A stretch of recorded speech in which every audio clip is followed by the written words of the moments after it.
네, 강의 이제 들으셨었는데 뭐 느낌이 어쩌셨는지 모르지만 사실 오늘 강연은 제가 좀 고민을 좀 했습니다. 이거를 제가 해야 되나 말아야 되나 양보를 하면서 좀 이 이야기가 여러분들한테는 이해가 안 될 수도 있고요. 또 아니면은 약간 논란이 될 수 있는 부분인데 좀 고민을 했는데 오늘 그냥 제가 설명을 드리도록 하겠습니다. 우선은 우리가 고구려라는 나라를 이제 책에서만 배웠고 아니면 드라마에서 보거나 영화에서 본 게 사실 다예요. 그리고 이제 작가들이 쓴 내용을 가지고 수많이 사실 왜곡도 돼 있고요. 그 다음에 하물며 고구려 갑옷도 100% 제대로 보증을 하지도 못하고 있고 집도 보증을 못하고 너무 제가 그런 것들이 안타까워서 우리가 과연 고구려 후예들이 맞나? 아니 이렇게 해도 되나라는 생각을 굉장히 많이 했습니다.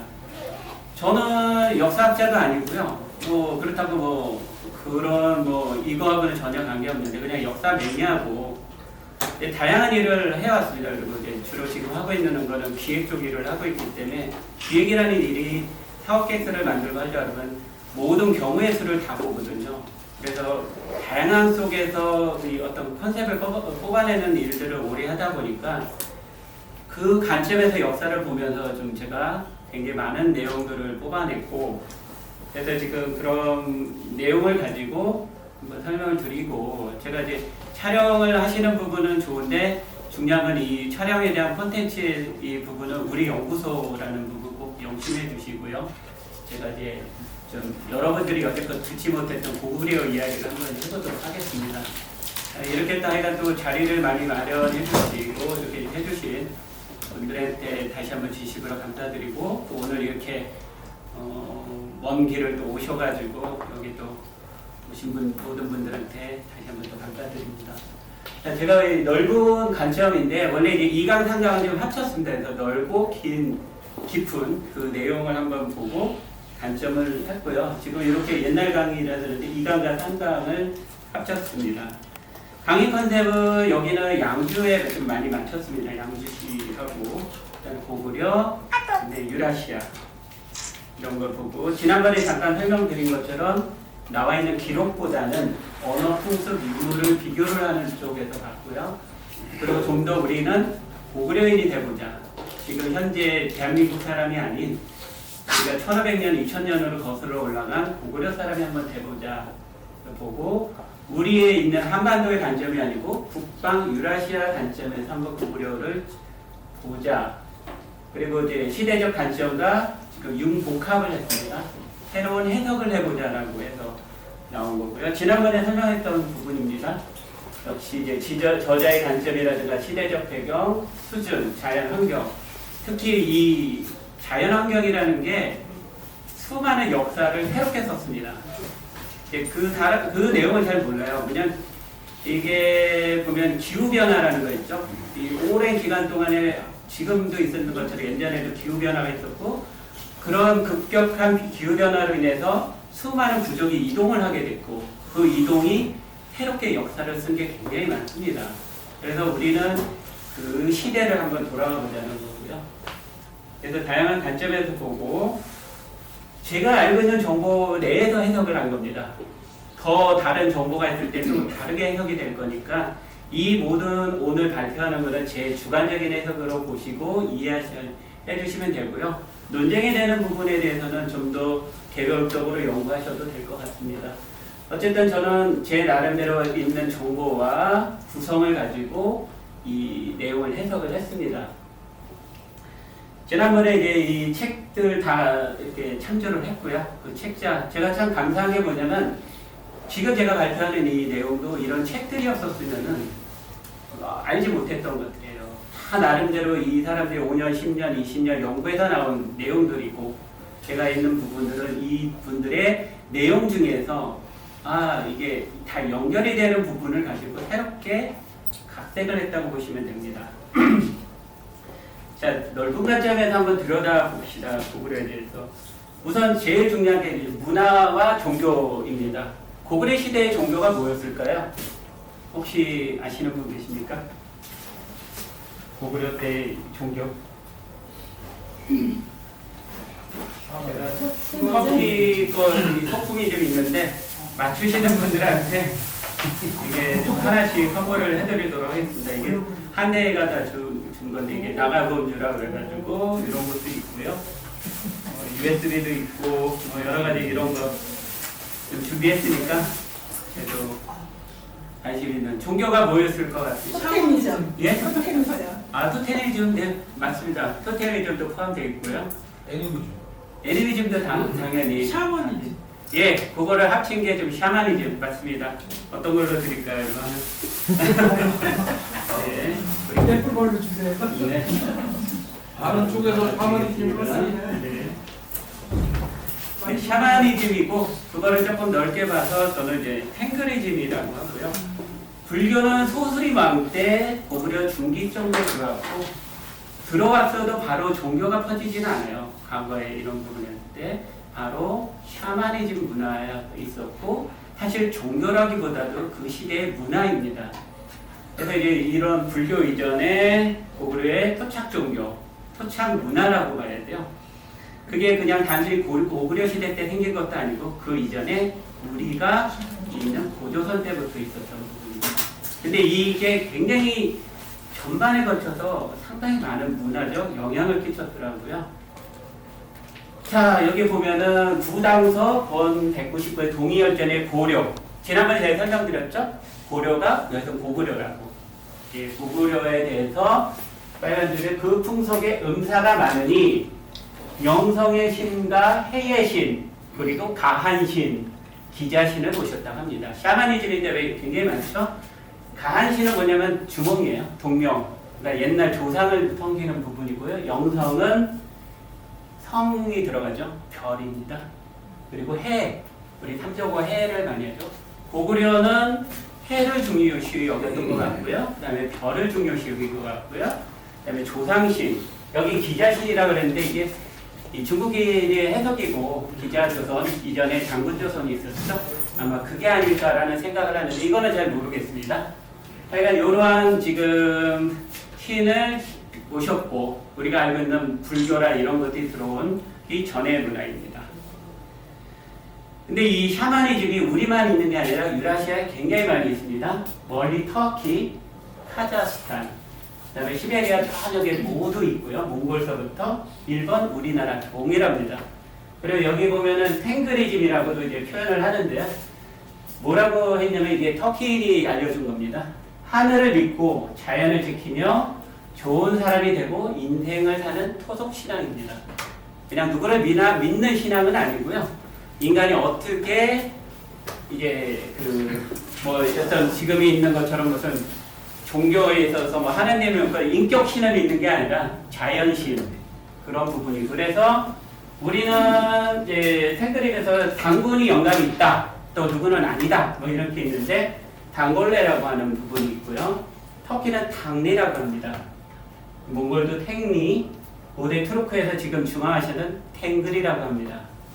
그리고 만주에서는 탕구루, 그 다음에 카자흐도 탱으루, 탕가라, 야쿠티라, 상하공화국 쪽에서는 그렇게 하고요. 시베리아에서는 티그르라고 합니다. 이거는 동일하고요. 이런 문화가 있습니다. 그러니까 이게 보면 이게 다 소원을 불고 여기 나무에다가 이 모든 부분은 유라시아 공통으로 갖고 있습니다. 일단 문화가 사실 상당히 비슷한 부분이 있다라는 거 하고요. 그리고 요거는 탱글이라는 옛날 투르크 고대 문자로 탱글이라고 되어 있습니다. 자, 지금도 있냐? 예, 있습니다. 시베리아 지금도 하고 있고, 요거는 헝가리 샤만이에요. 헝가리에 간다 그랬죠? 헝가리에도 샤만이 있습니다. 물론 전 세계에 샤만이 많이 있습니다. 그리고 이제 북 이런 부분을 동일하게 하고 있고, 여기 보시면은 전부 깃털을 새를 얹어놨습니다. 전부 깃털이 있죠. 이게 뭐냐면은 이게 이제 공통 분모인데요. 뭐냐면은 이거는 이제 다음에 넘어가도록 하고, 우리는 이제 구슬랍니다. 샤만이 무당이 구슬라죠. 근데 이 굿이라는 말이 과연 유라시아에도 있냐? 터키에 있다고 합니다. 구트라고 합니다. 뭐냐면 탱그리가 준 힘. 그래서 그쪽의 표현으로는 그러니까 옛날에 왕, 돌고래 왕, 투르크의 왕에게 칸에게 내리는 그래서 투르크족의 왕이 될 수 있는 권력, 하늘의 탱그리에게 이 권한을 못 받으면 안 되고요.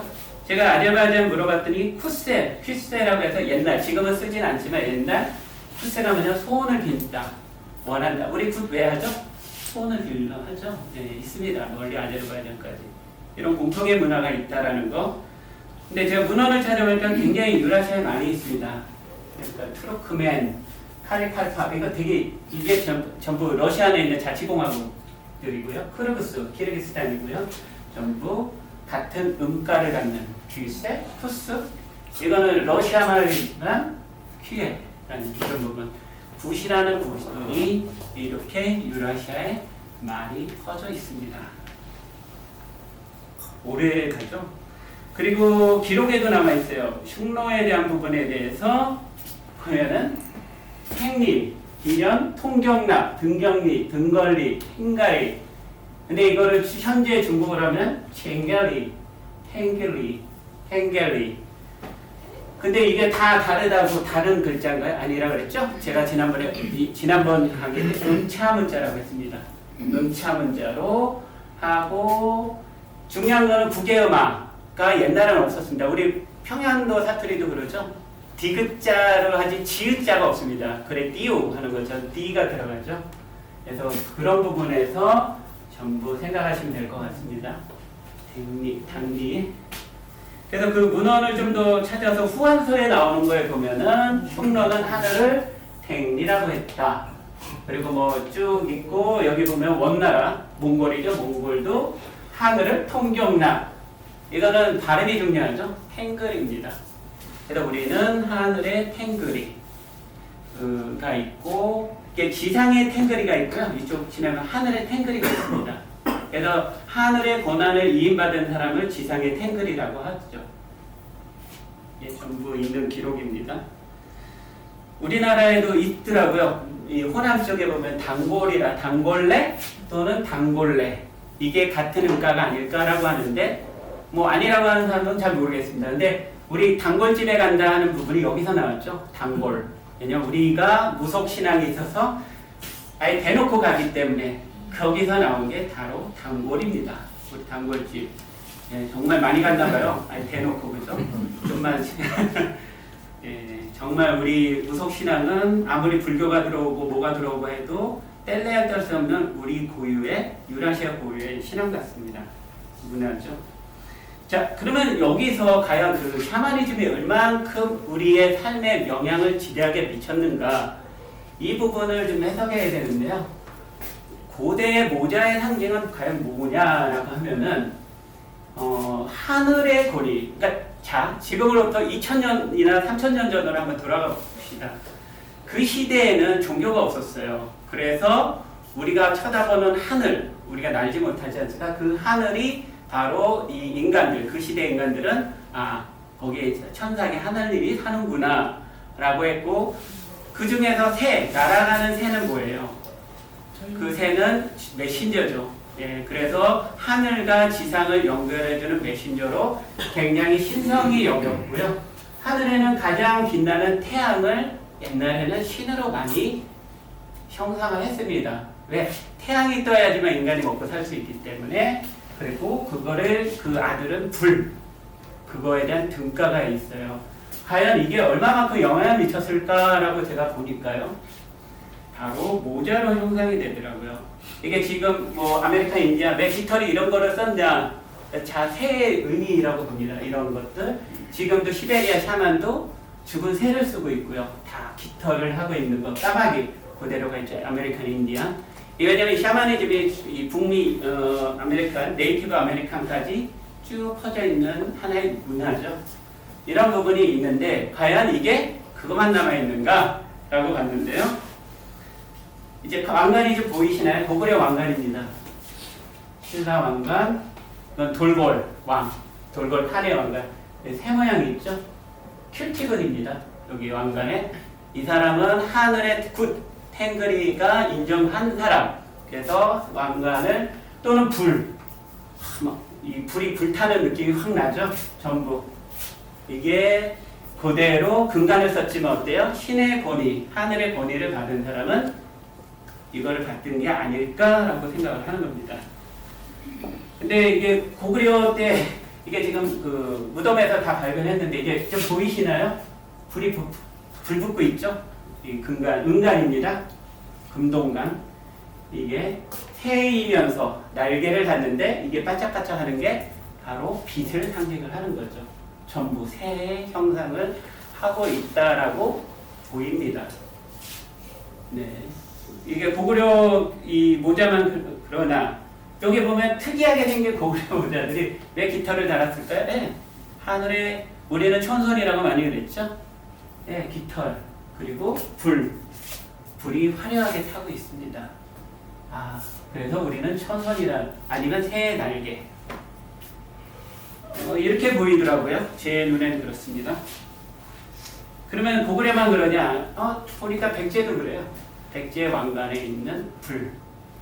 신라도 불이면서 사슴뿔. 왜냐면 옛날에 고대에 뿔을 단다는 건 권위를 상징해서 높은 사람만이 달 수 있는 거고 새 모양을 하고 있습니다. 좀 더 빛이 나기 위해서 하고 있는 것 같습니다. 그러면 조선시대는 어떤가? 조선시대는 6.25 성리학이기 때문에 이게 아닐까라고 했는데 이거 보니까 익성간이라고 해요. 날개가 있죠.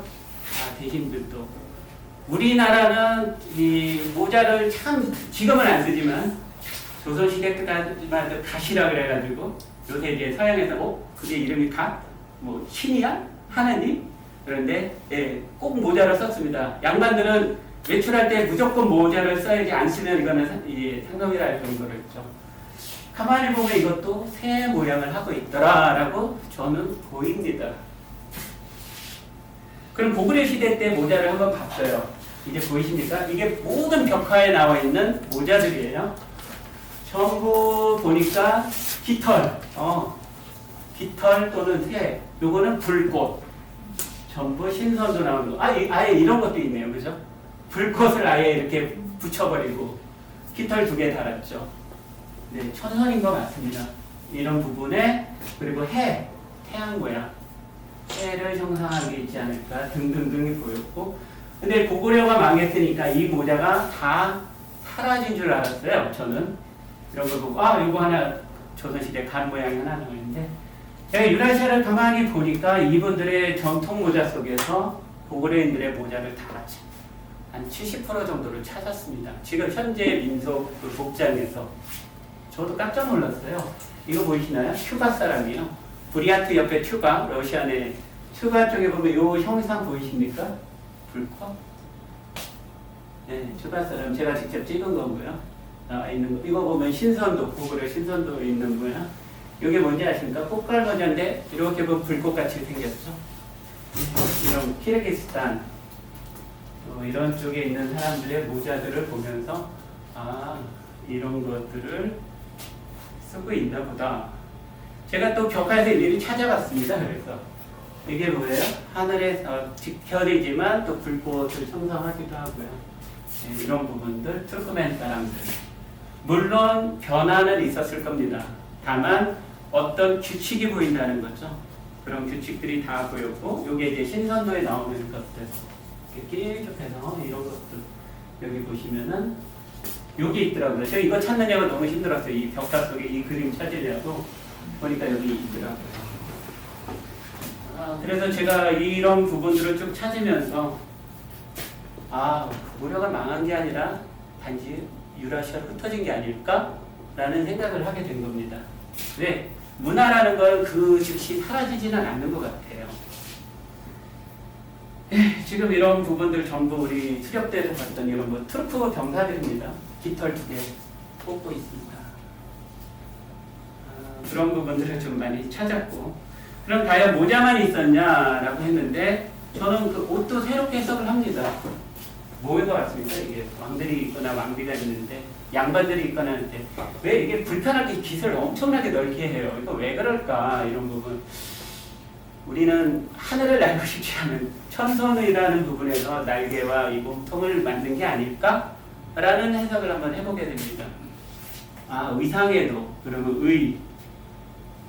이게 일종의 옛날부터 내려온 어떤 문화가 계속 이어지고 그런 의와 이제 의식주니까 먹는 거와 집이 남았죠.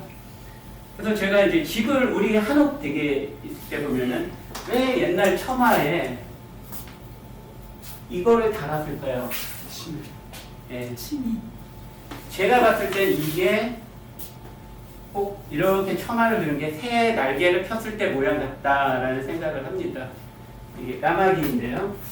이게 보면은 이 암키야, 수키야 이런 부분에 보면은 멀리 보면은 깃털처럼 보이고 왜? 우리는 천손이라서 새 하늘의 그거에 형상을 한 그거에 보호를 받는 게 아닐까? 그 여기 이제 보시면은 이 석다리가 너무 많아요. 이게 보면 이게 물론 저도 이제 한옥에 대해서 공부해서 알지만은 이 석가래라든가 이런 부분을 하기 위해서 이게 뭐 무겁죠. 진흙 놓고 거기다 기아 이 자체가 무거운데 그런 의미도 있지만 유라시아 유루트 게르라고 하는 그런 걸 봐도 일종의 우리는 햇살 같은 느낌이 드는 거예요. 햇살이 쫙 깨져서 우리는 하늘의 보호를 받고 있는 사람이 아닐까. 그래서 모든 의식주 이 부분에 들어가는 것 같습니다. 제가 보는 해석은 왜 구태여 불편한 한옥을 이렇게 지고 모양을 이렇게 했을까, 처마를 이렇게 했을까라는 부분에서 해석입니다. 저는 나름대로의. 그리고 제가 이거를 하다가 이걸 좀 찾은 건데요. 우리가 지금 나와 있는 드라마나 영화에서 나오는 거 보면 안타까운 게 뭐냐면 그 시대의 건축물을 제대로 재현한 게 아니라 조선 시대의 건축물을 재현을 하더라고요. 사실상 이게 이제 고구려 시대의 건축물이 있어서 누가 이제 3D로 만들어서 왜 영화나 드라마의 고구려 나름대로의 그런 부분들 이런 거를 보증해가지고 하면 얼마나 좋을까 하면 뭐 지금 제가 단양에 있는 온달 테마파크 가면서도 100% 중국풍으로 만들어 버렸더라고요. 도대체 우리는 이런 거 하나 디테일하게 왜 안 할까? 안타깝습니다. 다 의미가 있고 이런 부분에 있어서 그리고 이게 굉장히 높죠. 이 고가 굉장히 높고 웅장합니다. 게다가 여기 이런 데 금박을 또 많이 했고 새가 좀 날개 편 모양 같습니까? 어쨌든 그리고 기록에 보면은 수정 정각이라 해서 고구려 시대는 수정으로 이런 정각을 만들어 가지고까지 했을 정도로 화려한 문화가 있었는데 우리는 항상 키가 낮고 정말 가난하고 이렇게 한 드라마에서 맨날 그런 것만 보여주더라고요. 안타깝고요. 이런 부분이고 그리고 이거는 남한산상에서 발굴된 통일신라의 기하입니다. 보통 우리 기하 크기보다 몇 배나 커요. 다란 크기만한. 상상을 해보시죠. 우리는 맨날 요만한 기하에 이런 걸 하지만 옛날에 어떻게 살았는지 몰라요. 더 웅장하게 살 수 있고 더 대단하게 살 수 있다고 보는데 우리는 그걸 다 잊어버렸습니다. 지금 우리가 전통이라고 하고 있는 문화는 제가 볼 땐 조선 중후기의 문화가 아닐까라고 생각을 합니다. 그리고 신라시대 한옥이에요. 저 이거 보면서 정말 잘 구현을 했는데 단청무늬가 완전히 틀립니다. 신라시대. 그리고 기록에도 신라는 금칠을 했다고 했어요. 신라시대에 보면은 이제 왕의 무덤에다 집어넣을 때 이 금을 넣었다가 불교 문화가 융성하면서 그 금을 전부 이 바깥에다가 이 장식으로 해서 황금의 나라라고 했었던 게 바로 신라가 이런 부분에 굉장히 했었고 보면은 이렇게 멋지고 아름다운 이런 부분이 경주 가면 구경할 수 있게끔 해서 나름대로 문화 콘텐츠를 만들어야 되는데 보면은 전부 조선시대를 만들었더라고요. 그리고 조선 초기 한옥입니다. 이게 이 궁궐 쪽에 보면 이게 굉장히 고가 높아요. 중국 영화 보면은 이게 굉장히 높잖아요. 조선시대 초도 그랬어요. 근데 이게 왜 낮아지고 우리가 이렇게 이 옛날 한옥들 안 살려고 하는 게 왜요? 이게 들어가면은 키가 작고 낮죠. 이게 왜 그런지 혹시 아세요, 여러분들? 왜 이 한옥이 갑자기 낮아지고 초가집이 이렇게 낮아지지? 그렇진 않습니다. 이게 우리가 왜 과학이 필요하냐면요. 소빙기가 왔어요. 소빙기. 소빙기 때 이 날씨가 평균 기온이 2도가 이렇게 낮아졌다고 합니다. 그러다 보니까 어떻게 됐냐? 추우니까 이게 부드러워지고 이 고가 낮아져야 됐다는 거죠. 저는 그렇게 해석을 합니다. 이 기후변화가 문화를 바꿉니다. 세계관은. 저 이거 보면서 역시 조선시대까지, 고려시대까지만 해도 어마어마하게 웅장했었던 것 같아요. 우리는 이런 거를 전부 고증을 안 하더라는 거죠. 이거는 귀주성이에요. 고려시대.